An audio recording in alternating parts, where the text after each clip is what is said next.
ଅଭାବ ତ କିଛି ନାହିଁ, କିନ୍ତୁ ଗୃହ ଗ୍ରହଣର ପ୍ରୟୋଜନତା କାହିଁକି ଅଛି? 2016ରେ ଆଚାର୍ଯ୍ୟ ଦେବ ସାରା ଭାରତ ଭ୍ରମଣ କରିଥିଲେ। କାରଣ ପବିତ୍ର ସତନାମକୁ ଆମକୁ ଦେବା ପାଇଁ। ହେଲେ ସତନାମଙ୍କର ସବୁ ପ୍ରାପ୍ତ ହେଇପାରୁଛନ୍ତି? ନାହିଁ। କାରଣ ପୂର୍ବଜନ୍ମ ତପସ୍ୟା, ବାପା ମାଙ୍କର ଆଶୀର୍ବାଦ ନଥିଲେ ଇଏ ସତନାମ ଆଜ୍ଞା କେବେ ମିଳିପାରିବ? ଲକ୍ଷ ଲକ୍ଷ କୋଟି ଟଙ୍କା ଢାଳିଦେଲେ ବି ନାମ ଆଜ୍ଞା ପାଇପାରିବନି। କାହିଁକି ଆସିଥିଲେ 2016ରେ? ସେ ଜାଣିଥିଲେ କରୋନା ମହାମାରୀରେ ଆକ୍ରାନ୍ତ ହେବେ ମୋର ସବୁ ବର୍ତ୍ତମାନ ଅକାଳରେ ଝଡି ପଡିବେ। ଗୋଟେ କଥା ଅଛି, କେହି ରହି ନାହିଁ ରହିବେ ନାହିଁ ତ ଏ ଭବ ରଙ୍ଗ ଭୂମି ତଳେ, ସର୍ବେ ନିଜ ନିଜ ଅଭିନୟ ସାରି ବାହୁଡିବ କାଳ ବେଳେ। ଆମେ ଆସିଛୁ ସମସ୍ତେ, ଏର ଗୋଟେ ରଙ୍ଗମଞ୍ଚ, ମଞ୍ଚରେ ଅଭିନୟ କରୁଛୁ। କିଏ ବାପାର ଅଭିନୟ କରୁଛି, କିଏ ମାର ଅଭିନୟ କରୁଛି, କିଏ ପୁତ୍ରର ଅଭିନୟ କରୁଛି, କିଏ ଭଗିନୀର ଅଭିନୟ କରୁଛି। କିନ୍ତୁ ଏ ଅଭିନୟର କେତେଟା ଠିକ, କେତେଟା ଭୁଲ ଆମେ କହିପାରିବାନି। ଏକମାତ୍ର ଚିତ୍ରଗୁପ୍ତ ଯେ ପଞ୍ଜିକା ତିଆରି କରିଛି, ତ ଦେହ ତ୍ୟାଗ ହେଇଯିବ, ଗୋଟିଏ ଜାଗାରେ ଯେ ଆମେ ମିଳିତ ହବା, ତାର ହିସାବ କିତାବ ଚିତ୍ରଗୁପ୍ତ ଦେବ। ୟାର ଆଉ ମଣିଷ ଜନ୍ମ ପ୍ରାପ୍ତ ହବ କି ନାହିଁ, ଏଇ ଜନ୍ମକୁ ଦିଆଯିବ এই ଅଭିନୟର ଭୂମିକା ଭିତରେ। ସେଇଥିପାଇଁ 2016ରେ ଆଚାର୍ଯ୍ୟ ଦେବ ସତନାମ ବାଣ୍ଟିବାକୁ ଆସିଥିଲେ, ଘର ଘର ଦ୍ୱାର ଦ୍ୱାର। ଯାହା ଭାଗ୍ୟ ଅତ୍ୟନ୍ତ ଦୁର୍ଲଭ, ସେମାନେ ସତନାମ ନେଇ ପାରୁଛନ୍ତି। ଆସିଲା ମହାମାରୀ କରୋନା, କଣ ହେଲା ଆଜ୍ଞା? ହଜାର ହଜାର ଲୋକ। ସେଦିନରୁ ଗୋଟେ କଥା ଅଛି, ଭଜୁ କି ନାରାମ ନାମରେ ରାଜନ, ଜପୁ କି ନାରାମ ନାମ, ଭଜି ନ ପାରିଲେ କୁଳ ଚନ୍ଦ୍ରମାରେ, ବାଛି ନେବ କାଳ ଯମରେ କୁମର, ସେହି କାଳ ଯମ ବଡ଼ ଦାରୁଣରେ, ନ ଜାଣଇ ଦୁଃଖ ସୁଖ, ବାଛି ନେବ କଞ୍ଚା ରଖିବ ପାଚଲା, ଦେବଟି ଦାରୁଣ ଦୁଃଖରେ କୁମର, ଦେବଟି ଦାରୁଣ ଦୁଃଖ। କରୋନା ମହାମାରୀ କଣ ହେଲା? ସ୍ତ୍ରୀ ଅଛି ସ୍ୱାମୀ ଚାଲି ଯାଉଛି, ବାପ ଅଛି ପୁତ୍ର ଚାଲି ଯାଉଛି, କି ବିଭୀଷିକା, କି କରୁଣ। ସେଇଥିପାଇଁ ଏ ସତନାମର ପ୍ରୟୋଜନତା ଅଛି। ମଣିଷ 84 ଲକ୍ଷ ଜନ୍ମ ପରେ ଏ ପବିତ୍ର ଜନ୍ମ ମଣିଷ ଜନ୍ମ ପାଏ। ଏ ଜନ୍ମ ପାଇକି ଆଜି କାହିଁକି ଦୁଃଖ କଷ୍ଟରେ ଆକ୍ରାନ୍ତ ହଉଛି ଆଜ୍ଞା? ସେଟା ବହୁତ ଦାନ ପୁଣ୍ୟ କରୁଛି, ଠାକୁରଙ୍କୁ ଡାକୁଛି, ସବୁ କାହିଁକି? କାରଣ ପୂର୍ବ ଜନ୍ମର କର୍ମ ଫଳ ଏ ଜନ୍ମରେ ଆମକୁ ଭୋଗିବାକୁ ପଡିବ। ଏ ଜନ୍ମରେ ଆମେ ଯୋଉ ସଞ୍ଚିତ କଲେ, ସଞ୍ଚିତ କର୍ମ ରହିଲା ପୂର୍ବ ଜନ୍ମ। ଯେତେବେଳେ ମଣିଷ ବିଦା ହୁଏ, ସେତେବେଳେ ପଞ୍ଚ ତତ୍ଵରେ ବିଲୀନ ହେଇଯାଆନ୍ତି। ଯେତେବେଳେ ଦେହ ତ୍ୟାଗ ସବୁ ନେଇକି ଆସୁ, କିଛି ଏଠି ସବୁ ନେଇକି ଯିବାନି, ସବୁ ଛାଡି ଛୁଡି ଦେଇଯିବା। ମଣିଷ ଦାନ ପୁଣ୍ୟ କରିବ, କାର୍ପଣ୍ୟ ହଉଛି ଆଜ୍ଞା, ବହୁତ କଷ୍ଟ ହଉଛି, ଦେବି ଆରେ ଶରୀର ତ ତୁମର ନୁହଁ, ଏ ହାତ ଗୋଡ ସବୁ ଈଶ୍ୱରଙ୍କ ତୈରି ଶରୀର, ଈଶ୍ୱରକୁ ଦେଲେ ସିନା ହିଁ ଆମର ମଙ୍ଗଳ। ପଞ୍ଚତତ୍ଵରେ ବିଲୀନ, କୋଉମାନେ ବିଲୀନ ହେବେ? ପବିତ୍ର ସତନାମରେ ନାମିତ ହେଇଥିବା ଏବଂ ଦାନ ପୁଣ୍ୟ କରିଥିବା, ଧର୍ମ କର୍ମ କରିଥିବା, ସାଥିରେ ସେଇ ଜୀବ ଧନ ପଞ୍ଚତତ୍ଵର ସେ ହଉଛି କଣ ନା ଭଗବାନ। ପାଞ୍ଚୋଟି ଅକ୍ଷର। ଘର ହେଲା ଭୂମି, ପୃଥିବୀ, ଗର ହେଲା ଗଗନ, ଆକାଶ, ବର ହେଲା ବାୟୁ, ପବନ, ଅର ହେଲା ଅଗ୍ନି, ନିଆଁ, ନର ହେଲା ନୀର, ଜଳ। ଏ ପଞ୍ଚତତ୍ଵରେ ସେଇମାନେ ବିଲୀନ ହେବେ ଏବଂ ସେଇମାନେ ହିଁ ପୁନର୍ଜନ୍ମ ଫେର ମଣିଷ ପ୍ରାପ୍ତ ହେବେ। ଏଇଥିପାଇଁ ଭଗବାନଙ୍କର ଏଇ ସତନାମ ଗୁରୁ ଆବଶ୍ୟକତା ଅଛି। ଆମର 5 ମନ, ଅମନ, କୁମନ, ସୁମନ, ବିମନ ମନ କାହାକୁ କୋଉ ବାଟକୁ ନେଇଯାଉଛି, ନର୍କ ଦିଗକୁ ନେଇଯାଉଛି। ଏଇ 5 ମନକୁ ନିୟନ୍ତ୍ରଣ କରିବା ପାଇଁ ପଞ୍ଚନୀତି ଠାକୁର ଦେଇଛନ୍ତି। ଆମେ କଣ୍ଟା କଣ୍ଟା କରିବା ଆଉ ନିଶ୍ଚିତ ଆମେ ଏଇ ଅନିୟନ୍ତ୍ରିତ ଜୀବନକୁ ନିୟନ୍ତ୍ରିତ କରିବା। ଗାଡି ଖରାପ ହେଲେ ତାର ଗ୍ୟାରେଜ ଦରକାର, କାରଣ ଗ୍ୟାରେଜରେ ଗାଡି ରିପାରିଂ ହୁଏ। ଠିକ ମଣିଷ ସେରକମ, ଅସଜଡ଼ା ମଣିଷ ସଜାଡିବାକୁ ହେଲେ ସତ୍ସଙ୍ଗର ଆବଶ୍ୟକତା ହିଁ ଅଛି। ଯାହା ହଉ ମୁଁ ଶରତ ଭାଇ କହିଥିଲି, ମୁଁ କହିଲି ଆଜି ହେ ଗୁରୁ ଏବଂ ଭଗବାନ କିଏ ବଡ? ବହୁତ ଜାଗାରେ ଅଛି। ମୁଁ ଗୋଟେ ଜାଗାରେ ଯାଇଥିଲି ଆଜ୍ଞା ପୂଜା ପାଠ କରିବାକୁ, ମତେ ଆମନ୍ତ୍ରଣ ହେଇଥିଲା ମେଳା କରିବାକୁ, ଆଖଣ୍ଡଳ ମେଳା। ମୁଁ ଯାଇଥିଲି, ସେ ପ୍ରାୟ 25-30 ଜଣ ଲୋକଙ୍କୁ ନିମନ୍ତ୍ରଣ କରୁଛନ୍ତି। ଆଖଣ୍ଡଳ ମେଳା ଯିବା ହେ ବହିରେ ଅଛି, ନିମନ୍ତ୍ରଣ କରିବ, କରିଛନ୍ତି। ମୁଁ ସେ ଘରେ ଦେଖିଲି, ବହୁ ଦେବାଦେବୀ ବହୁ ଠାକୁରଙ୍କୁ ସଜାଡି ସୁନ୍ଦର ଭାବରେ ରଖିଛନ୍ତି। ହେଲେ ମୁଁ କହିଲି ଏଇଠି ମତେ ଡିପି ବାହାର କରିବାକୁ ପଡିବ। ଆଶା ଦିଦି ଏଇଠି ଡିପି ୱାର୍କ କହିଛନ୍ତି ତ? କାହିଁକି ଡିପି ୱାର୍କ ଦେଇଛନ୍ତି? ଆସୁଛି ଆଗକୁ ଆଉ ଗୋଟେ ମହାମାରୀ ରକ୍ଷା ପାଇବା ପାଇଁ ଡିପି ୱାର୍କ ପ୍ରତ୍ୟେକ ସେଇଠି ମୋ ଡିପି ୱାର୍କର ପ୍ରୟୋଜନଟା ପଡିଲା। ମୁଁ ସେଇଠି କହିଲି, ଏତେ ଲୋକଙ୍କର ସମାଗମ, ମେଳା ପୂର୍ବରୁ ଟିକେ ଠାକୁରଙ୍କ କଥା କହିବା ତ। ମୁଁ ଯେତେବେଳେ ପଚାରିଲି, ମୁଁ କହିଲି ଆଜ୍ଞା ଏ ବହୁ ଦେବାଦେବୀ ଆପଣ ରଖିଛନ୍ତି, ଏହାର ବିଧି ବିଧାନ ଜାଣିଛନ୍ତି?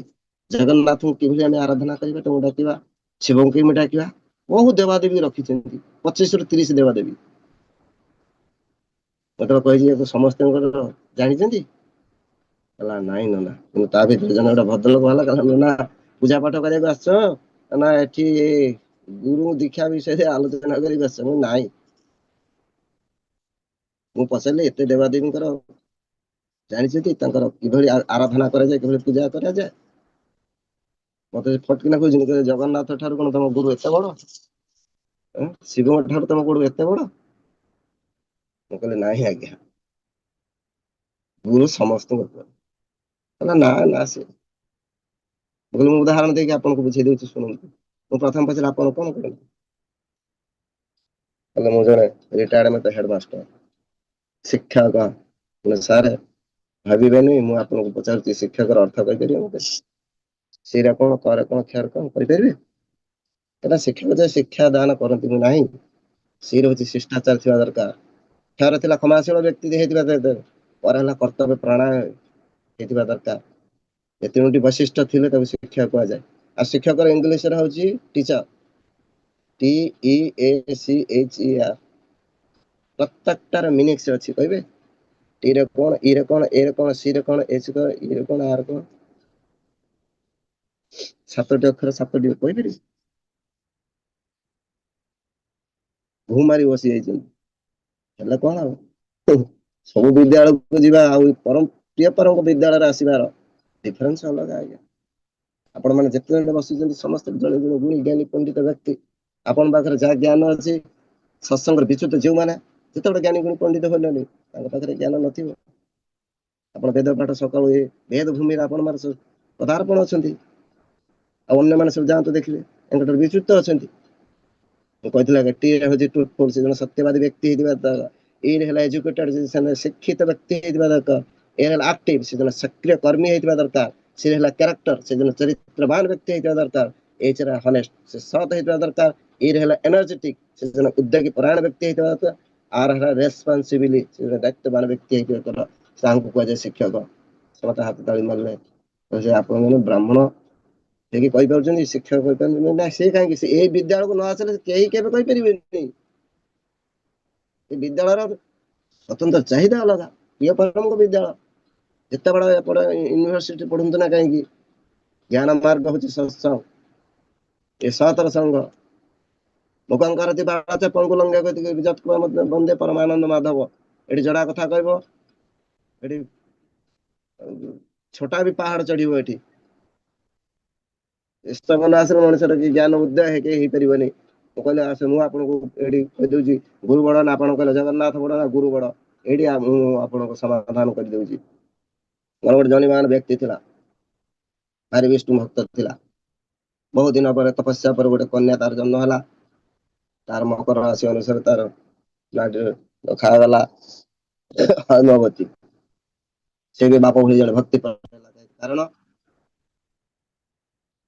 ଯେମିତିଆ ମଞ୍ଜି ଆଜ୍ଞା ହବ, ଚାରା ଅନୁସାରେ ଗଛ ହବ। ଏଭଳି ନିଷ୍ଠା ଭକ୍ତି ହେଇଗଲା। ତାକୁ ବାପା କହିଲେ ନାହିଁ ଦୂରକୁ ଯିବାକୁ ପଡିବ ନାହିଁ, ମୁଁ ସିନା ଯାଉଛି ମୋର କନ୍ୟା ଆସ୍ତେ ଆସ୍ତେ ବଢୁଛି। କିନ୍ତୁ ବହୁତ ଧନୀବାନ ବ୍ୟକ୍ତି, ଗୋଟେ ବିଷ୍ଣୁ ମନ୍ଦିର କରିଦେଲା। ମନ୍ଦିରରେ ଡେଲି ଯା, କନ୍ୟା ପୂଜା ପାଠ କରେ, କନ୍ୟା ଆସି ଆହାର କରିକି ବିଦ୍ୟାଳୟକୁ ଯାଏ ପାଠ ପଢିବା ପାଇଁ।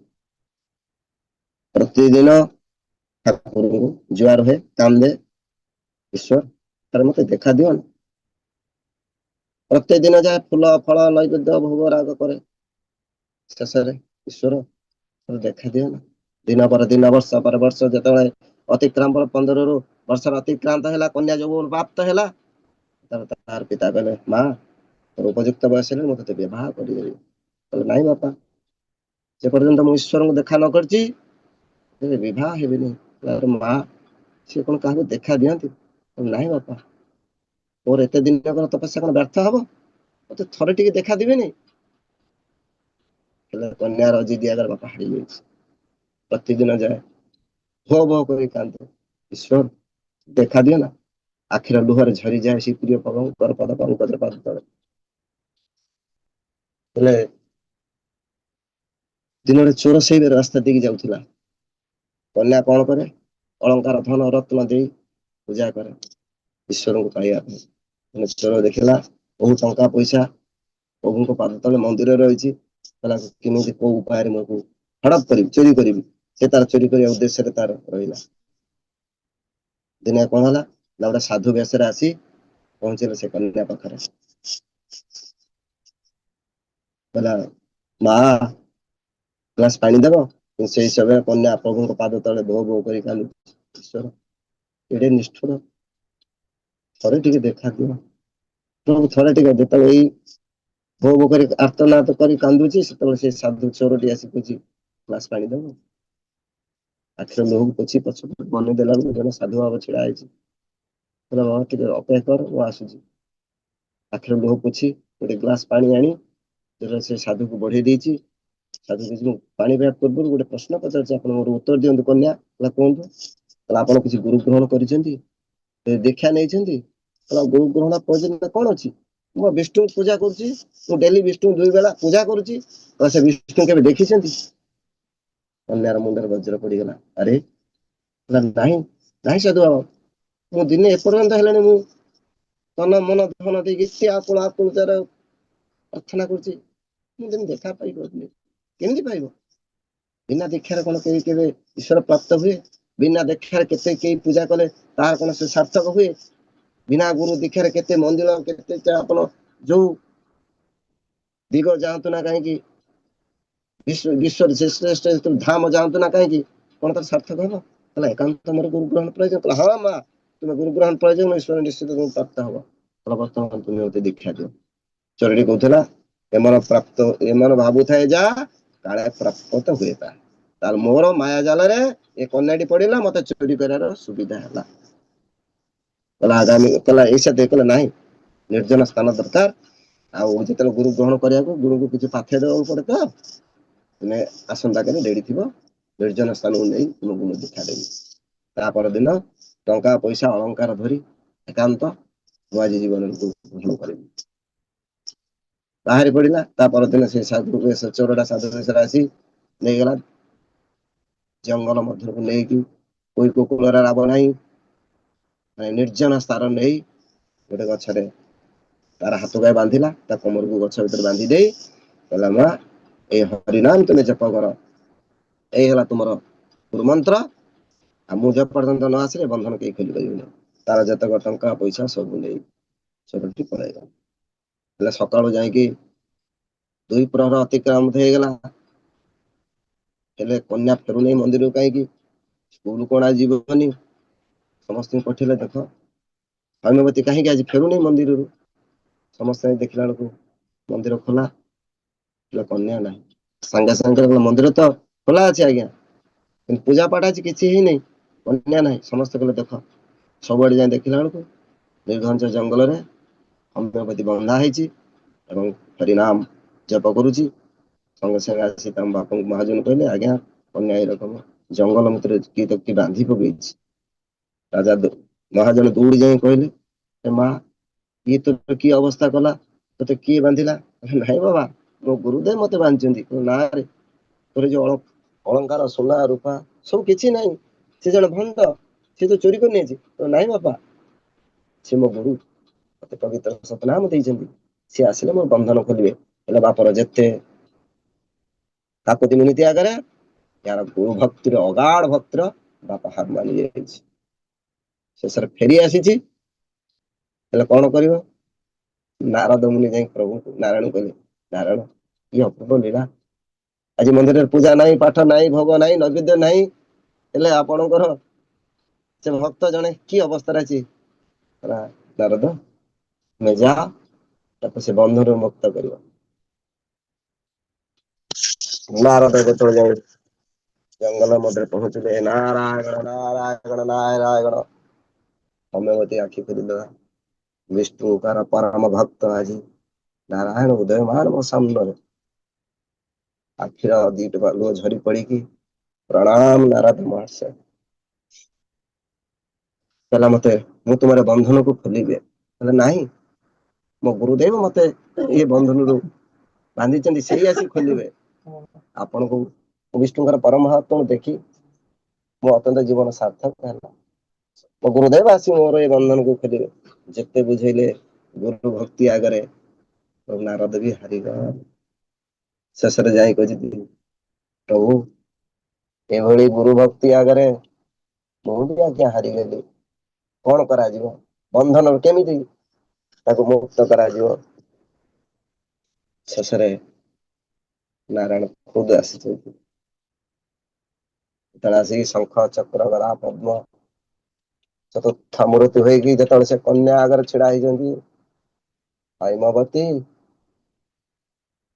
ହୈମବତୀ ଯେତେବେଳେ ଆଖି ଖୋଲି ଦେଇଛି, ଦୀର୍ଘ ବର୍ଷ ପରେ ଆଜି ତାର ଜୀବନ ସାର୍ଥକ ହେଇଛି। ଏତେ ଭୋଗ ନୈବେଦ୍ୟ ଅଳଙ୍କାର ଦେଇ ଯାହାକୁ ମୁଁ ଜୀବନ ସାରା ମୁଁ ଡାକୁଥିଲି, ଆଜି ସେ ସ୍ଵୟଂ ମୋ ଆଖି ସାମ୍ନାରେ। ଆଖିର ଲୁହରେ ଝୁଅରେ ଭିଜିଗଲା ତାର ପୁରା ଶରୀର।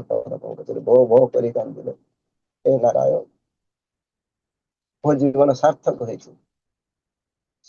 ସେତେବେଳେ ତାକୁ ବନ୍ଧନଟି ଖୋଲିଛି। କର ଯୋଡି ନିବେଦନ କରିଛି, ହେ ପ୍ରଭୁ ନାରାୟଣ, ମୋର ଗୁରୁଦେବ ଯଦି ଆଜ୍ଞା ଦେବେ, ତାହେଲେ ଆପଣ ତ ମୋ ବନ୍ଧନ ଖୋଲିବେ। ଶେଷରେ ସ୍ଵୟଂ ଭଗବାନ ବି ଗୁରୁ ଭକ୍ତି ଆଗରେ ହେଇଯାଇଛନ୍ତି। ନାରାୟଣ କହିଛନ୍ତି, ନାରଦ ମୁନି ତୁମେ ଯାଅ, ଯାଅ ସେ ଭଣ୍ଡକୁ ନେଇକି ଆସିବ, ଭଣ୍ଡ ଭକ୍ତକୁ ନେଇକି ଆସିବ, ଚୋରକୁ ନେଇକି ଆସିବ, ଯାଅ। ସେତେବେଳେ ଯେତେବେଳେ ଯାଇଛି, ସେ ଚୋରଟି ତାର ଅନ୍ୟ କୋଉ ଜାଗାରେ ଚୋରି କରିବାକୁ ବ୍ୟସ୍ତ ରହିଛି। ନାରଦ ଯାଇ କହୁଛି, ହେ ପାପିଷ୍ଠ, ପ୍ରଭୁ ବିଷ୍ଣୁଙ୍କର ପରମ ଭକ୍ତ, ତୁ ତାଙ୍କୁ ଏଇଭଳି ଦଣ୍ଡ ଦେଇଛୁ? ଚାଲନ୍ତୁ, ଏବେ ତାର ବନ୍ଧନ ମୁକ୍ତ କରିବେ, ଚାଲନ୍ତୁ। ସେ ସେଠୁ ନାରାୟଣଙ୍କ ପାଦରେ ପଡିଗଲା, ପ୍ରଭୁ ମୁଁ ଏଭଳି ପାପ କରିଛି, ସ୍ୱୟଂ ନାରାୟଣ ମତେ ଡାକିଛନ୍ତି, ମୁଁ କଣ କରିବି, କଣ କରିବି? କହିଲେ, ନାଇଁ ତୁମେ ଯାଅ, ଆଗେ ବନ୍ଧନ ଖୋଲ, ତାର ତୁମର ବିଚାର ହବ। ସେ ଚୋରଟି କହୁଛି, ନାଇଁ, ଯୋଉ ସାଧୁ ବେଶରେ ତାକୁ ଦୀକ୍ଷା ଦେଇଥିଲୁ, ସେଇ ସାଧୁ ବେଶ ଭୂଷିତ ହବାକୁ ପଡିବ। ସେତେବେଳେ ସାଧୁ ବେଶ ଆସି ପହଞ୍ଚି ଯାଇକି ପ୍ରଥମେ ନାରାୟଣଙ୍କ ପାଦ ତଳେ ପଡିଯାଇଛି। ହେ ଈଶ୍ୱର, ମତେ କ୍ଷମା କର। ହେ ଈଶ୍ୱର, ମତେ କ୍ଷମା କର। ତାଙ୍କ ପାଦ ତଳେ ପଡିଯାଇଛି। ଈଶ୍ୱର ତାକୁ କ୍ଷମା କରିଦେଇଛନ୍ତି। ଜଣେ ଯେତେବେଳେ ଭୁଲ କରେ, ସେ ନିଜକୁ ନିଜେ ଅନୁତାପ କରେ, ଅନୁତାପ ତୁଷ ନ ଧୋଇ ହେଇଯାଇଛି ସବୁ। ନାରାୟଣ କହିଛନ୍ତି, ଯାଅ, ହୋମିଓପାଥି ତାର ବନ୍ଧନ ଖୋଲ। ତାହେଲେ ହୋମିଓପାଥି ଯେତେବେଳେ ବନ୍ଧନ ଖୋଲିଛି, ସେ କନ୍ୟା ସେତେବେଳେ ପ୍ରଭୁଙ୍କ ପାଦ ତଳେ ପଡିଯାଇଛି। ତାର ଜୀବନ ସାର୍ଥକ ହେଇଛି। ସେଇଠି ହୋମିଓପାଥି ପ୍ରଶ୍ନ କରିଛି, ହେ ଈଶ୍ୱର, ହେ ନାରାୟଣ, ମୋ ଗୁରୁଙ୍କ ପାଇଁ ମୁଁ ଆଜି ଜଗତ୍ ଗୁରୁର ଦର୍ଶନ କରୁଛି। କୁହନ୍ତୁ ଆଜ୍ଞା, ଏ ପୃଥିବୀର ଗୁରୁ ବଡ ନା ଭଗବାନ ବଡ? ସେଇଠି ନାରାୟଣ କହିଛନ୍ତି, ଈଶ୍ୱରଙ୍କୁ ପାଇବାକୁ ହେଲେ ଈଶ୍ୱର ପ୍ରାପ୍ତ ହେବାକୁ ହେଲେ ଗୁରୁ ମାଧ୍ୟମରେ ଆସିବାକୁ ପଡେ। କାରଣ ଗୁରୁ ବ୍ରହ୍ମା ଗୁରୁ ବିଷ୍ଣୁ ଗୁରୁଦେବ ଦେବ ମହେଶ୍ୱର ଗୁରୁ ପରମ ବ୍ରହ୍ମା ଗୁରୁ ନାରାୟଣ ଗୁରୁ ସତ୍ୟ ଶିବ ସୁନ୍ଦର ଗୁରୁ ମାତା ପିତା ଗୁରୁ ବନ୍ଧୁ ସଖା ସେ ଯେ ଅନ୍ଧାରର ଆଲୋକର ରେଖା ଗୁରୁ ଭକ୍ତି ଜ୍ଞାନ